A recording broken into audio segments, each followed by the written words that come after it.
So if you have some mushrooms that are past their best and they're looking a little bit slimy, starting to get a bit slimy, and there's a little bit of a smell kind of happening, you can rescue them. I hate food waste, and these are still mushrooms that you can rescue. So have a look for anything that looks particularly bad or old. That one seems a bit changed color and darker, so I'm not going to risk it and get rid of that. See that the end of this is also darker, so I'm just going to cut that end bit and, you know, leave that.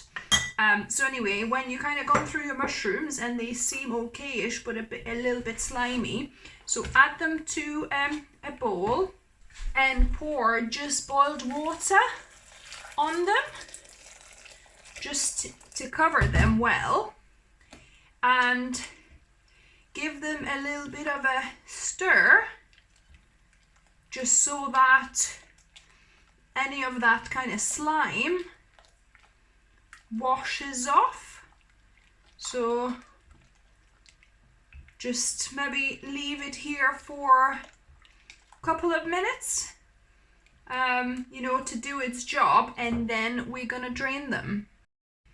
And like I said, be careful, don't do this to mushrooms that look completely, you know, slimy and they smell awfully. It's just for the mushrooms that are kind of just starting to go a bit. So yeah, so it's been a couple of minutes, so I'm going to drain this with my colander. And now after I drained them, I've got some cold filtered water in here. So I'm going to just place them in there and gonna give them a good second rinse. Just kind of get in with your hand and wash any of that slime or anything off. Make sure they're nice and clean. And then we're going to drain them in a colander again.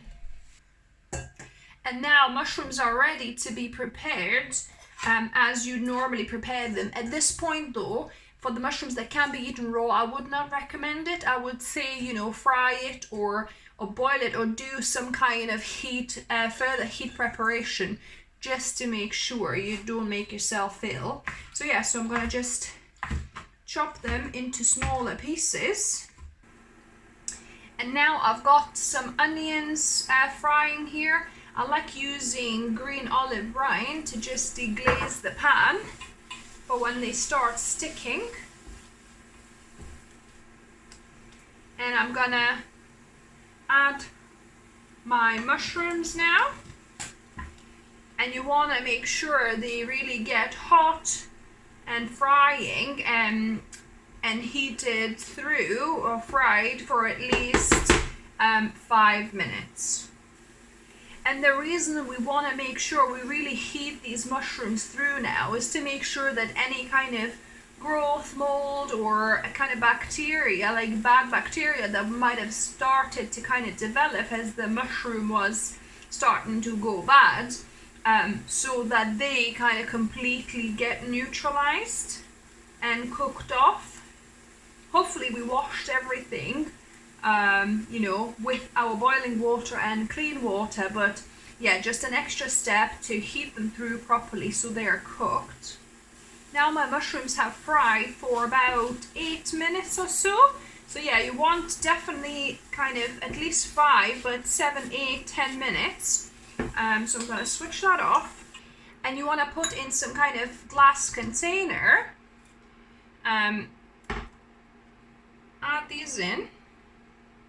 And now, prepared like this, mushrooms will keep in the fridge for another 3-4 days. You can add them to any of your favorite recipes and wraps, you know, wherever you would add mushrooms and onions in any recipes.